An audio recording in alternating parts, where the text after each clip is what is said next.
में कोटिशः प्रणाम, कोटिशः नमन, नमस्कार। श्री प्रियालाल की कृपा ही हमारी साधना है। हमारे अहम में भले बैठ जाए कि मैं बहुत अच्छा साधन करने वाला साधक हूं, पर वास्तविक अच्छाई है तो श्री जी की कृपा से है। अन्यथा पग पग पर माया अपना प्रभाव दिखा रही है। कभी इंद्रियां मन विषयों की तरफ खींच रहे हैं, कभी राग, कभी द्वेष, कभी ईर्ष्या, कभी मत्सरता, ये सब कूड़ा करकट भरा हुआ है। जब हम अपनी तरफ देखते हैं तो ऐसा लगता है भगवत प्राप्ति बहुत दुर्लभ है, और जब प्रभु के स्वभाव की तरफ देखते हैं तो लगता है हमारा भी बेड़ा पार हो जाएगा। बड़े कृपालु हैं प्रभु, क्षमा कर देंगे हमारे अवगुणों को, हमारे दोषों की तरफ ध्यान न देकर ये मेरा शरणागत है ऐसा मानकर, ऐसा जानकर कृपा कर देंगे। बस एक यही भरोसा है। नहीं तो ऐसी माया की आंधी चल रही है कि पग पग पर कुछ दिखाई नहीं देता, केवल विषय दिखाई देते हैं, भोग दिखाई देता है, मान प्रतिष्ठा दिखाई देती है। जो भगवत प्राप्ति में बाधक हैं वही दिखाई दे रहे हैं। जो भगवत प्राप्ति में साधक हैं वो तो हमारी समझ में नहीं आ रहे।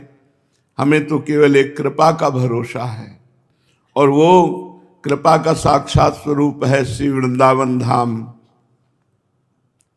लाडली लाल की कृपा से श्री धाम वृंदावन का आश्रय मिल गया, श्री धाम वृंदावन का वास मिल गया, तो चाहे जितना पतित हो उसे निश्चित भगवत कृपा भगवत प्राप्ति करा देती है।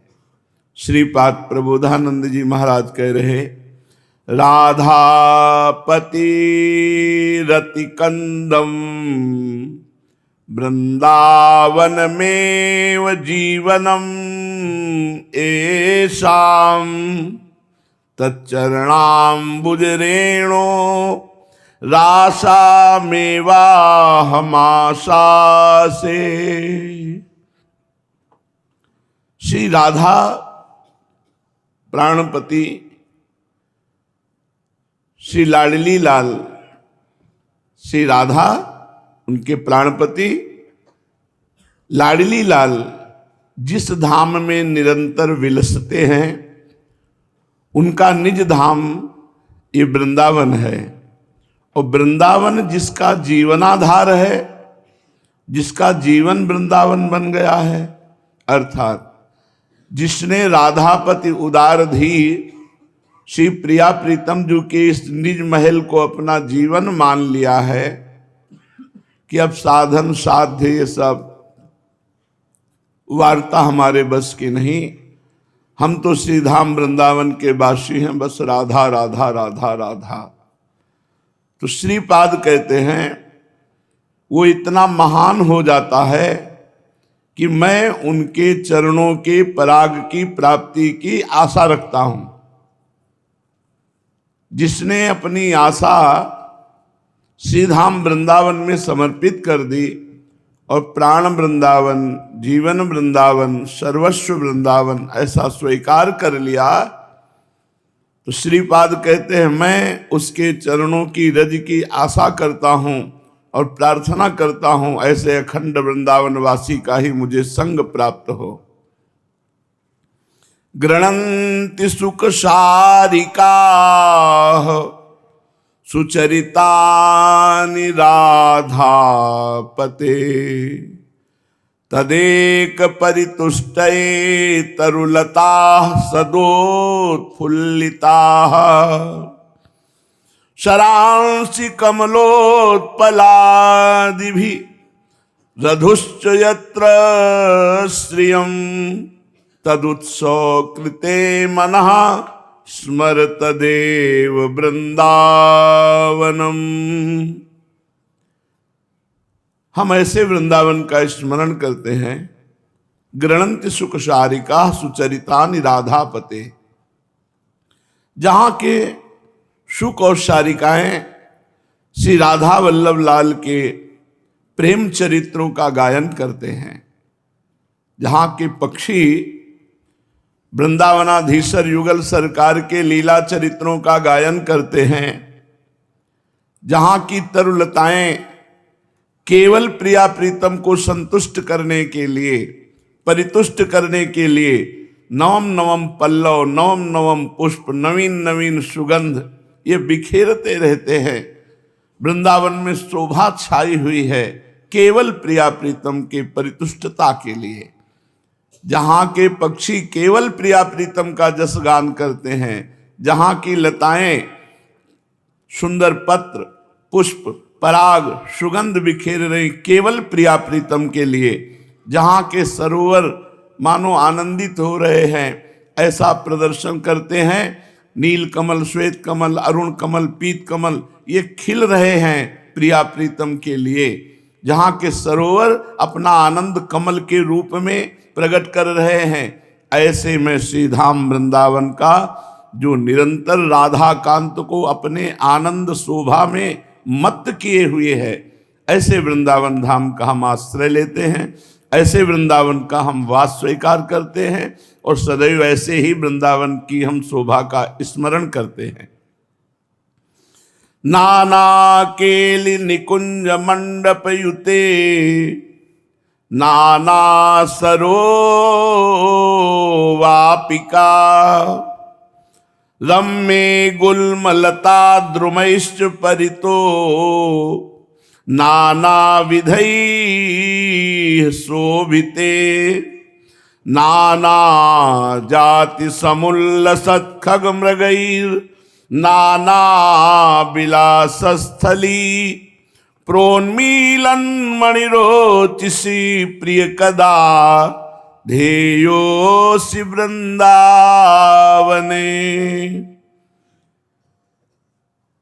अनेक प्रकार की नवीन नवीन निकुंजे जहां नवीन शोभा से व्याप्त हैं। कोई लता महल रूप हो गई है, कोई लता मंडप रूप हो गई है। बड़ी सुंदर सुंदर लताएं आपस में लिपट कर सुंदर सुंदर नवनिवृत्त निकुंज में भवनों का निर्माण कर रही। नाना केलि निकुंज मंडप युते, और नवीन नवीन पुष्पों से खिले हुए बहुत से सरोवर हैं, बावड़ी हैं, रमणीय मन को लुभा लेने वाली गुल्म लताएं, तरु वृक्ष आदि हैं। नाना विधि आनंद में कोलाहल करने वाले खगमृग हैं यहाँ के। कहीं मयूरों का झुंड कोलाहल कर रहा, कहीं कोकिला, कहीं सुख सारिका, कहीं हंस आदि एवं मृग आदि नवीन नवीन शोभा से युक्त वृंदावन स्वर्णिम भूमि और पंक्ति बनाए हुए मृग खड़े हुए प्रिया प्रीतम पधारेंगे उनके दर्शन के लिए। नाना प्रकार की लीला स्थली, विलास स्थली से युक्त महाज्योतिर्मय श्री वृंदावन। तो मैं कब ऐसे वृंदावन को देख पाऊंगा जहां नवीन नवीन तरुलताएं मंडप बनाए हुए हैं, जहां नवीन पुष्पों की सैया है, जहां उस सैया पर विराजमान होकर नवीन नवीन कील कर रहे हैं प्रिया प्रीतम, और उसी केली का सुंदर सुख सारिका गायन कर रहे हैं। मयूरों के झुंड, हंसों के झुंड कोलाहल कर रहे हैं। जहाँ मृग मंडली प्रियालाल के दर्शन के लिए अपने नेत्र एकटक अपलक लगाए हुए हैं, ऐसे वृंदावन की शोभा, ऐसे वृंदावन को मैं कब देख पाऊंगा। पूज्यपाद पंडित गया प्रसाद जी महाराज, महामहिम पूज्यपाद शिवड़िया बाबा के कृपा पात्र हैं। एक एक शब्द साधक के लिए अमृत है यदि ध्यान पूर्वक सुना जाए और उसे अपने जीवन में उतारा जाए। संयम, जो इन बातों को अपने जीवन में उतार लेता है उसे संयमी पुरुष कहते हैं। संयमी साधक कौन है? जो आगे बताई जाने वाली बातों को अपने जीवन में उतारे। संयम पहले वाणी का, फिर दृष्टि का, फिर आहार का, फिर श्रवण का, फिर नेत्र का, फिर मन का, ऐसे आगे वर्णन कर रहे हैं। एक एक को बड़े ध्यान से सुनो। वाणी का संयम, वाणी सदैव संभारी के बोलनो। कहूं अनुचित शब्द न निकल जाए, ऐसो ध्यान रखनो। वाणी का संयम, वाणी को संभाल के बोलनो, कहूं अनुचित शब्द ना निकल जाए, ऐसो ध्यान रखनो। कम बोलनो, सत्य बोलनो, मृदु बोलनो, और हितकर वाक्य ही मुख सो उच्चारण करनो। कबहू कैसी हूं परिस्थिति आ जाए, काहू सो कठोर वचन नहीं बोलनो। ये वाणी का संयम है। कम बोलना, हितकर बोलना, मृदु बोलना, सत्य बोलना और मौन रहना, ये वाणी का संयम। मौन रहो, बोलना है तो कम बोलो, सत्य बोलो, हितकर बोलो, मीठा बोलो, जिससे दूसरे को सुख प्राप्त हो। दृष्टि का संयम, नेत्र का, जो हम देखने की हमारी दृष्टि है उसका संयम। बहुत संभाल के आंख खोलनो, दृष्टि बहुत संभाल के डालनो। काहू स्त्री के शरीर पर दृष्टि न पड़ जाए, कहीं कोई पशु पक्षी मैथुन कर रहा है उस पर दृष्टि न पड़ जाए। नेत्र झुका के रखनो, जब चले तो नेत्र झुका के चले, इतने में आसपास सब दिखाई देता है। ऐसे करना तो बहुत संभाल के करना, कहीं किसी ऐसे जीवों पर दृष्टि न पड़ जाए जो मैथुन संयोग कर रहे हैं। अगर एक बार दृष्टि चली जाए तो दोबारा दृष्टि न जाए। अब सोचो, शास्त्र मना करता है ऐसा, और जो मोबाइल से गंदी बातें देखते हैं उनकी दुर्दशा क्या होगी। बहुत बचा के रखना है अपनी दृष्टि को। नेत्र जितने चंचल करोगे उतनी तुम्हारी दृष्टि की शक्ति जाती रहेगी। मार्ग में चलते समय इत उत को न झांकनो, सीधो देखनो, काहू जीव पे पैर न पड़ जाए। ये दृष्टि को संयम है। नेत्रन को ठीक संयम यही है, भक्तन के दर्शन करो, भगवान के श्री विग्रह के दर्शन करो, भक्त भगवान के चरित्र पढ़ो इन नेत्रन से। अश्लील बातें मत पढ़ो, अश्लील चित्र मत देखो। जा ग्रंथ में काहू की निंदा लिखी हो, किसी आचार्य, किसी महापुरुष, वो ग्रंथ, वो वाणी, वो किताब हमें नहीं पढ़नी।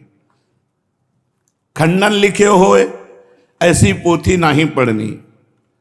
संतन के वाक्य नेत्रन से देख के पढ़ो, संत भक्त भगवत विग्रह के दर्शन करो, और अश्लील चित्रण के देखवे से अपने नेत्रन को बचाओ। ये तुम्हारे दृष्टि और नेत्र का संयम। अब आहार का संयम। आहार उतनो ही करनो जितने में भूख मिट जाए। भूख तो मिट जाएगी, लेकिन स्वाद दृष्टि से जो अधिक पाया जाता है वो भजन के लिए हानिकारक है। इसीलिए ज्यादा स्वादिष्ट पदार्थ ना पावे, नहीं तो अगर जबान से स्वादिष्ट पदार्थ पाओगे तो फिर और मन चंचल हो जाएगा। रूखा सूखा खाए के ठंडा पानी पीऊ, देख पराई चूपड़ी मत ललचावे जीव। कुछ नहीं रखा, ओ बस 2 अंगुल जबान है, इसी में जितनी देर टिका टिका गले के नीचे गया सब बेकार। भाई यहीं तक का स्वाद है, तो थोड़ी देर हिम्मत करके स्वाद का त्याग करके प्रसाद रूप उतना ही आहार करो जितनी तुम्हारी भूख है। 2 रोटी हम और पा सकते हैं, ऐसी स्थिति में बंद कर दो। जैसे 4 पाते हो तो 2 रोटी पाओ, फिर शाम के 2 रोटी पा लो। प्राणों का पोषण करना है, कोई पहलवानी तो नहीं करनी ना। हमें प्राण सूक्ष्म करने हैं। प्राण स्थूल निर्बल होते हैं और सूक्ष्म प्राण बलवान होते हैं। तो आहार उतना ही करनो जितने में उदर पूर्ति हो जाए। आहार सात्विक करनो, हितकर करनो, हल्को आहार करनो, सहज में पच जाए और कम पैसे का हो। आहार पर देखना है सात्विक हो, हितकारी हो, पचने में हल्का हो और पैसे कम लगे हों, ऐसा आहार करो। तो हमको ये गणित लगा के पानी है, ये कम पैसे वाला भोजन होना चाहिए। दाल 1 कटोरी, 2-3 रोटी पा ली, थोड़ा सलाद पा लिया, थोड़ी सब्जी पा ली, हो गया। बहुत स्वस्थ रहने के लिए सात्विक भोजन है ये। मीठा 1 पीस, 24 घंटे में 1 पीस मीठा बहुत, 50 ग्राम। नहीं तो जो शुगर है वो रोटी में भी होती है, शुगर हर पदार्थ में होती है। तो वो अपना शरीर के लिए जो शुगर चाहिए वो ले लेती है सब पदार्थों से। तो अगर स्वाद के लिए भी पाना तो प्रसाद रूप 1 मीठा। अगर ठीक से चलोगे तो शुगर नहीं होगी, अगर शुगर हो गई तो फिर आधा जीवन नष्ट हो गया, असावधानी हुई तो पूरा जीवन नष्ट हो गया। शुगर लीवर, किडनी इन पर प्रहार करती है, कोई साधारण रोग नहीं, पूरा जीवन खोखला कर देती है। इसलिए मीठा खाने से बचो। ज्यादा मीठा रजोगुण उत्पन्न करता है, थोड़ा मीठा सतोगुण होता है। हम उन साधकों से प्रार्थना करते हैं कि कल फिर पाना है, इतना ध्यान रखो, आज ही पाके नहीं परम पद में पहुंच जाना है। भजन में तब मन लगता है जब सात्विक वृत्ति होती। 2 रोटी पाई, थोड़ी दाल, प्राणों का पोषण है, प्राणों का पोषण बर करना है, खूब भजन करना है, भजन से बल प्राप्त करना है। अपना भारत पवित्र देश है, बहुत धर्मशील है। अब वो गंदी गंदी बातें देश विदेशों की इधर आ गई हैं, तो वो सब खान पान, आहार, संयम सब। कल एक सज्जन बता रहे थे कि आपको पता नहीं होगा महाराज जी, आजकल बताओ 80% लोग रात्रि में जगते हैं और दिन में सोते हैं। अब तो कितना सुंदर समय है, दिन का प्रातःकालीन 4 से लेकर के ब्रह्म मुहूर्त में उठो, संध्या वंदन करो, नाम जप करो, व्यायाम करो, और दिन में अपने कार्यशील रहो। रात में 10 से 3 बजे तक सो जाओ, 11, 12, 1, 2, 3, 5, अगर 4 बजे तक सो जाओ तो 6 घंटे हो गए, बढ़िया समय। तुमका रात में करते क्या है? बोले नशा, व्यभिचार, यही सब गंदी बातें करते, जीवन बर्बाद, जीवन बर्बाद। हम कह रहे काहे को जीवन बर्बाद करो, इतना उत्तम मनुष्य जीवन भगवत भजन करके लोक पर लोग सब चमका दो। तो ये आहार बुद्धि भ्रष्ट करता है। शरीर की रक्षा के लिए भोजन किया जाता है, जिह्वा के स्वाद के लिए नहीं। गर्मा गर्म धुआं निकलता हुआ भोजन पाने से चाहे जितना सात्विक भोजन हो वो तमोगुणी हो जाता है, नहीं पाना चाहिए। ऐसे लोग पाते देखते हैं, जल रही जवान, अब ये कोई स्वाद है?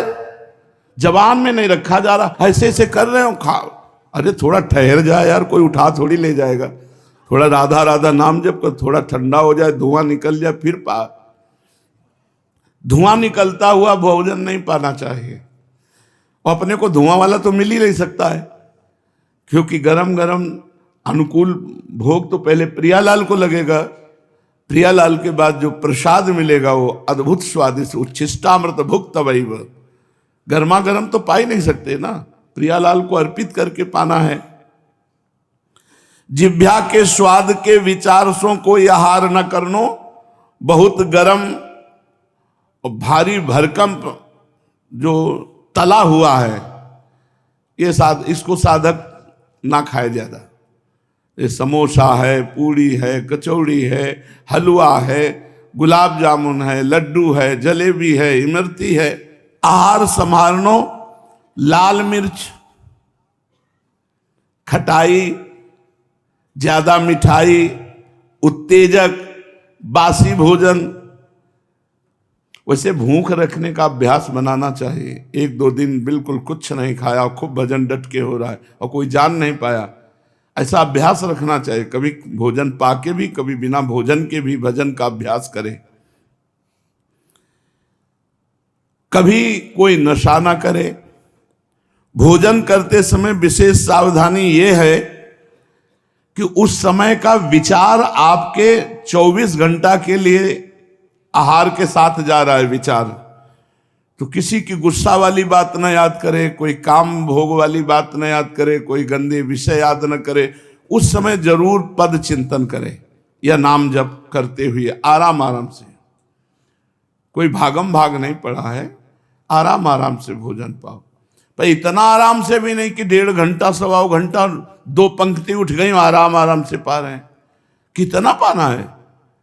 2 रोटी 3 रोटी 15 मिनट 20 मिनट बढ़िया अच्छे से पाने में, 15 मिनट 20 मिनट 30 मिनट लंबा आहार, एक एक कवल कम करते जाओ तो आप कुछ दिन देखोगे थोड़े आहार में आपका काम चल जाएगा। शरीर में स्फूर्ति रहेगी, शरीर वैसे ही रहेगा, और एक एक कवल बढ़ाते चले जाओ तो देखो लंबा आहार होने लगेगा और बल घटने लगेगा, वो प्रमाद स्थिति आने लगेगी। शयन मतलब नींद और भोजन, इन 2 को बहुत कम किया जा सकता है और बहुत बढ़ाया जा सकता है। अगर रोज हम आधा घंटा नाम जप अपना बढ़ाते रहें तो 24 घंटे भजन कर सकते हैं। रोज हम 10-5 मिनट ज्यादा सोते रहें तो 24 घंटे सोने का अभ्यास कर सकते हैं। नहाया खाया बस फिर सो गए। और अगर आहार का अभ्यास अधिक बढ़ा लो तो 3-3 बार 4-4 बार, लोग तो 2-2 घंटे में पाते हैं। आहार के लिए नियम है, 1 बार 24 घंटे में या 2 बार। ये 14 बार पाना साधक का लक्षण नहीं है। जब जो आया तो मुंह चल रहा है देख रहे हैं। सदैव पवित्र विचार करते हुए नाम जप करते हुए भोजन पावें।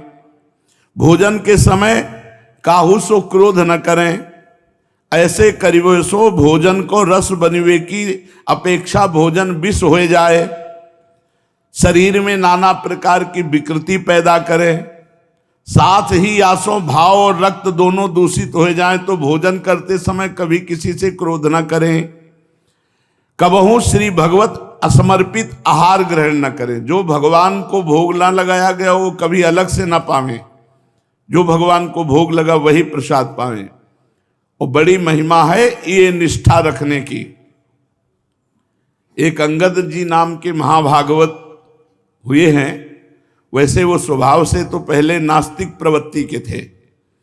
उनकी जो पत्नी थी वो बड़ी भागवत थी और संतों की सेवा उनके मायके में होती रहती थी और सदगुरु का वर्ण वो किए हुए थी। और जब अंगद जी के साथ ब्याह हुआ तो ये राजा के चाचा थे, पूरा राज वैभव था, पर किसी संत का वहां दर्शन भी नहीं कर सकते, किसी का आना जाना नहीं, कोई भगवत चर्चा नहीं, कोई सत्संग नहीं। तो जो रानी थी वो बहुत व्याकुल हो गई कि हमें तो रोज संतों का उच्छिष्ट घर में मिलता था, सदगुरुदेव भगवान के प्राय दर्शन होते रहते थे, यहाँ तो बिल्कुल भक्ति संबंधी कोई भी लक्षण नहीं। पर अंगद जी की एक महिमा वाली बात बन गई। अपनी पत्नी को भगवत भक्त जानकर वो बहुत श्रद्धा करते थे, विरोध नहीं करते थे पत्नी का, पर कोई भी भक्ति का आचरण उनमें नहीं था और ना किसी संत महात्मा के प्रति उनकी कोई श्रद्धा थी, ना वो भगवान की कोई आराधना करते थे। जब काफी दिन हो गए संतों के दर्शन में तो व्याकुलता हुई रानी को, अंगद जी की पत्नी को, और मायके एक पत्र लिखा और मायके से प्रार्थना करवाई कि हमारे जो सदगुरुदेव भगवान उनसे प्रार्थना कर दो कि एक बार करुणा करके आप यहाँ आए और दर्शन दे दें, क्योंकि मैं यहाँ से निकल नहीं सकती आपके दर्शन हेतु, क्योंकि हमारे पति में बिल्कुल संतों के प्रति श्रद्धा नहीं। तो गुरुदेव भगवान को जब मायके के राज परिवार ने प्रार्थना की तो संत तो करुणामय होते हैं। संत सरल चित जगत हित जान स्वभाव स्नेह, उनका स्वभाव उनका प्रेम एक अलौकिक होता है। आप 100 गाली दो फिर मिलो तो वैसे ही मिलेंगे। ये गाली दिया है ऐसा कभी नहीं सोच सकते हो। जो ऐसा सोचकर मिलते हैं कि ये तो गाली देने वाला है, अभी साधुता नहीं आई है। साधुता का मतलब है जो गाली दे अपमान करे, जब आवे तो उसे गले लगावे, उसे सम्मान दे, ऐसे जैसे अपने प्रियजनों से मिला जाता है। जब गुरुदेव आए तो रानी तो नाच पड़ी, मेरे गुरुदेव भगवान आ गए। चरणामृत उतारा, चरणामृत पान की आरती उतारी, भोग पवाया। गुरुदेव आसन पर बैठे तो धीरे धीरे चरण दबा रही थी। इतने में अंगद जी आ गए। मेरी रानी और किसी संत के पैर पकड़े हुए। वो आते ही संत भगवान से बिगड़ गए। रानी के तो होश उड़ गए कि इतनी प्रार्थना पे तो गुरुदेव भगवान आए हैं और ये सीधे गुरुदेव का अपमान। उन्होंने रानी की तरफ कहा, बेटा आप शांत रहना, और उठे और चल पड़े। अब रानी ने कहा कि मैं अपना जीवन नहीं रखूंगी, जब गुरुदेव भगवान का अपमान कर दिया तो ना तेरा स्पर्श करूंगी और ना तेरे से संभाषण करूंगी और न तेरे घर का एक अन्न ना एक जल, और अपने शरीर को नष्ट कर दूंगी, क्योंकि मेरे बुलाने पर मेरे गुरुदेव का अपमान हुआ। गुरुदेव का अपमान तो मेरा जीवन ने छोड़ दिया, अन्न जल।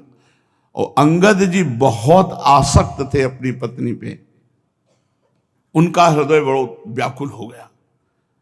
अब वो अन्न जल सब छोड़े। जब कई दिन हो गए तो अंगद जी चरण पकड़ लिए पत्नी के और कहा, तुम ये जानती हो मैं तुम्हारे बिना जी नहीं सकता, तुम मुझे आज्ञा करो, तुम कैसे प्रसन्न होगी? तो बोले, जाओ हमारे गुरुदेव भगवान के चरण पकड़ो, उनको मना कर लाओ और यहाँ उनको भोग पवाओ। यदि वो भोग यहाँ आकर पालें तो फिर हम उनका उच्छिष्ट पाएंगे और फिर हम जैसी हमारी दिनचर्या थी वैसी चलने लगेगी। अंगद जी भक्ति से नहीं गए, पत्नी के प्रति आसक्त होने के कारण वो संत के पास गए, चरण पकड़ा। संतों को तो कह रहे ना, कितनी बार उनका अपमान करो फिर जाके दंडवत कर दे तो वैसे मिलेंगे। विमुख भय निमिषो ना अकृपा, जब चित्ते तब वैसे। हमारे स्वामी का स्वभाव है, ऐसे संतों का स्वभाव है। वो सहज आ गए, कोई ज्यादा मनाना नहीं पड़ा। चमत्कार, जे ही आए दोनों ने मिलकर चरण धोए, भोग लगाया। और ये सब अंगद जी भक्ति से नहीं कर रहे, पत्नी प्रसन्न हो जाए। और जे ही गुरुदेव का उच्छिष्ट और चरणामृत गया, पश्चाताप होने लगा। मैं कितना नास्तिक हूं, संतों के प्रति ऐसा भाव करता हूं, कितने कृपालु संत हैं। अब बुद्धि जो विपरीत चिंतन करती थी वो अनुकूल चिंतन करने लगी। पत्नी से कहा, आज तक का जीवन हमारा व्यर्थ गया, अब मुझे बताओ भक्ति कैसे करनी है। ठाकुर सेवा में सहयोग देने लगे अंगद जी, और बिना भोग लगाए अब कुछ नहीं पाते। वर्षों से अब यही दिनचर्या उनकी चलने लगी, ठाकुर जी को भोग लगाना, भोग लगा के ही प्रसाद पाना। पत्नी की भक्ति की पूरी अनुकूलता, 4 पार्षद लगा दिए, जहां संत दिखाई दें उनको रोज घर में बुला के लाओ, भोग लगाओ। राजा अंगद जी का भतीजा था, वो अंगद जी बहुत वीर पुरुष थे। तो एक जगह किसी राजा के हाथ चढ़ाई की तो उसका मुकुट जीत कर लाए थे, उसमें 101 हीरे थे। एक हीरा ऐसा कीमती था जो अमूल्य था, अंगद जी को पहचान थी। शेष हीरे तो राजा को दे दिए जो विजय करके लाए थे, एक हीरा ले लिया और कहा यह हीरा जगन्नाथ जी के मुकुट पर लगेगा। और राजा को जौहरी ने और मंत्री ने मिलकर बताया कि उस हीरे की कीमत तुम्हारा पूरा खजाना नहीं। तो राजा ने विनय की कि वो हीरा हमें दे दो, तो उन्होंने कहा नहीं, वो हीरा तो हमने जगन्नाथ जी को दे दिया। तो बुद्धि बदलने में देर नहीं लगती। राजा की बुद्धि में अंगद जी को मार दिया जाए, यद्यपि चाचा थे, तो वैसे मारेंगे तो निंदा होगी। तो उन्होंने जो रसोई बनाने वाली थी उनको अपने पक्ष में किया, और वो अंगद जी की बहन ही थी, क्योंकि राज परिवार में बहुत विश्वसनीय के द्वारा रसोई तैयार की जाती है। वही रोज रसोई तैयार करती थी। उनसे कहा कि तुम जितना धन कहोगी मैं दूंगा और तुम्हारी सेवकाई छूट जाएगी। तुम अंगद जी के भोजन में जहर मिला दो। और जहर ला कर दिया, अपने सामने भोजन में मिलवा दिया। अब अंगद जी को पता नहीं था, ठाकुर जी का भोग लगा, भोग लगा के शयन किया। और जब पाने बैठते तो जो बहन रसोई बनाती थी उसकी एक बिटिया थी, वो उसको बुला के साथ पाते थे। तो आज वो गायब कर दी थी, क्योंकि वो बुलाएंगे और उसमें जहर है। तो उनका बिटिया कहाँ है? बोले कहीं खेलने चली गई। बोले नहीं, जब तक वो नहीं आएगी तब तक हम भोजन नहीं पाएंगे।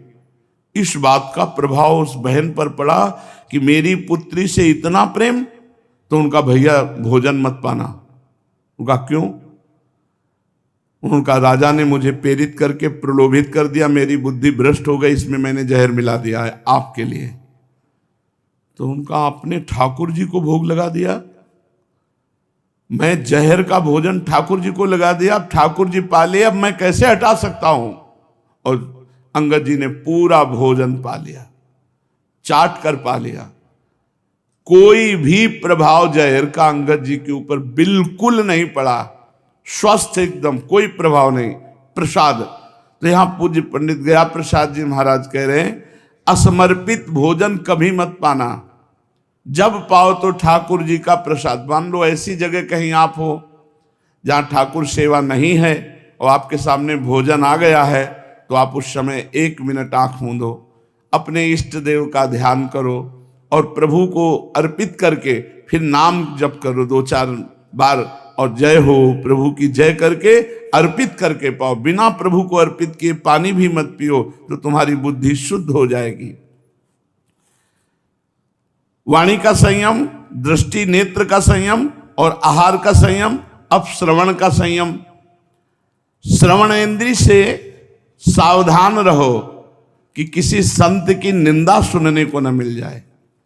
अगर कहीं संत भक्त भगवान की निंदा हो रही है तो ये सिद्धांत है, कान में अंगुली कस के ठास लो, आवाज सुनाई न दे, और आप उच्च स्वर से नाम बोलो, राधा राधा राधा राधा राधा, और वहां से चल दो। ऐसा ही करना चाहिए, नहीं तो परनिंदा के कहते आवत नहीं कछु हाथ, मूरख पर्वत पाप को ले चल अपने साथ। तो पराई निंदा नहीं सुननी चाहिए, संत भक्तों की निंदा नहीं सुननी चाहिए, भगवान की किसी भी रूप की निंदा नहीं सुननी चाहिए। संत शंभु श्री पद अपवादा, जहां संतों का, भगवान शंकर का, भगवान श्री हरि का कहीं निंदा हो रही हो तो वहां मर्यादा है कि कान में अंगुली डालो, उस सभा का त्याग कर दो या उसका विरोध करके उसकी जबान बंद कर दो। तो श्रवणेंद्रिय से कभी किसी की निंदा ना सुने, भगवान के पावन चरित्रों को सुने, भक्त चरित्रों को सुने, काहू की प्रशंसा होती हो तो सुने, पर काहू की निंदा नहीं सुननी, अश्लील गाने नहीं सुनने, अश्लील बातें नहीं सुननी, और अपनी प्रशंसा नहीं सुननी। जब कोई तुम्हारे सामने तुम्हारी प्रशंसा करने लगे तो राधा राधा राधा, बंद करो, काहे कोई बात करते हो।